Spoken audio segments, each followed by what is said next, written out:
You have a task to do. You know you need to do it. But instead you check your phone. You watch one more video.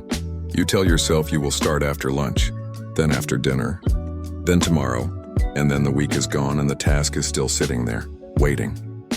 If that sounds like you, this episode is for you. Today we are talking about procrastination, what it actually is, why you do it, and most importantly, how to stop doing it for good. Hi, welcome back. I'm Charlie. This is the show where we talk about real things that help you live better: mindset, habits, money, and career. Simple, honest, straight to the point.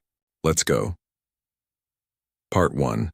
What procrastination actually is. Most people think procrastination means you are lazy. That is wrong. Procrastination has nothing to do with laziness. Lazy people don't care about the task. Procrastinators care, they care a lot. That is actually the problem. You care so much that starting feels scary, so your brain avoids it. Here is what is actually happening in your brain. When you think about a task you have been avoiding, your brain lights up in the same area that processes physical pain. You are not being dramatic. Your brain genuinely experiences the thought of that task as uncomfortable, so it does what brains do. It looks for relief. And relief is one click away. Your phone, a snack, another episode. Anything that makes the discomfort go away right now. Procrastination is not a time management problem. It is an emotion management problem. You are avoiding a feeling, not a task. Now here is why this matters. Once you understand that procrastination is about emotion, you stop blaming yourself for being lazy or weak, and you start solving the real problem, which is, how do I make starting feel less scary? Part 2. Why you procrastinate. There are 5 main reasons people procrastinate. See which one sounds like you. Reason 1, fear of failure. You don't start because you are afraid the result won't be good enough. So not starting feels safer than trying and failing. Your brain tells you, if you never try, you can never fail. This is the most common reason, and it disguises itself as waiting for the right moment or needing more time to prepare. Reason 2, perfectionism. You want to do it perfectly or not at all, so you keep waiting until conditions are perfect. The right time, the right mood, the right energy. But perfect conditions never come, and so nothing gets done. Reason 3, the task feels too big. You look at the whole thing and it feels overwhelming. Where do you even start? So you don't. You just stare at it, feel bad about it, and do something else instead. Reason 4, you don't see the point. The task feels boring or disconnected from anything you care about. Your brain asks, why should I spend energy on this? And when there is no good answer, it finds something more interesting to do. Reason 5, decision fatigue. You have made so many decisions already today that your brain is tired. When a tired brain faces another task that requires effort, it shuts down. This is why procrastination gets worse in the afternoon and evening.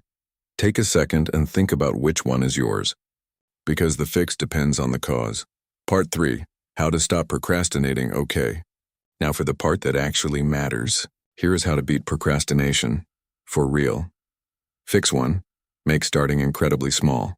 The biggest lie procrastination tells you is that you need to be ready to do the whole thing. You don't, you just need to start. Tell yourself you will work on this for just 2 minutes. That's it. 2 minutes. Because the hardest part is always starting. Once you start, momentum takes over, and most of the time you keep going well past 2 minutes. The 2-minute rule is not about finishing. It is about breaking the spell of not starting. Fix 2, remove the emotion from the task. Remember, procrastination is about avoiding a feeling. So change how the task feels. Instead of thinking about the whole project, just think about the next physical action. Not write the report and open the document. Not go to the gym, put on your shoes. Not send the email, open a new email. These tiny actions are so small they feel easy. And easy things don't trigger the pain response in your brain. Fix 3, use time blocking. Give every task a specific time in your day. Not I will do it today, but I will do it from 10 a.m. to 11 a.m. When a task has a specific time, it becomes real. It stops floating around in your head as something you need to do, and becomes something you are scheduled to do. There is a big difference between the two. Fix 4, eliminate the competition. Your phone is not the problem, but it is the easiest escape route. When you need to focus, remove the escape routes. Put your phone in another room. Close the tabs you don't need. Tell people around you that you are working. Make the task the only option available. Your brain will stop looking for exits when there are no exits to find. Fix 5. Deal with perfectionism directly. If perfectionism is your issue, repeat this to yourself. Done is better than perfect. A finished thing that is 80% good is worth 10 unfinished things that are waiting to be perfect. The first version is not supposed to be perfect. It is supposed to exist. You can always improve something that exists. You cannot improve something that is still in your head. Fix 6. Connect the task to something you care about. If a task feels pointless, your brain will avoid it. So find the connection. Why does this matter? Maybe the boring report helps you keep a job you need. Maybe the workout gets you to a health goal you care about. Maybe finishing the project helps someone you love. Find the real reason and keep it in front of you. Fix 7. Reward yourself immediately after. Your brain loves rewards, use that. Promise yourself something small after you finish, a coffee, a walk, 20 minutes of a show you like.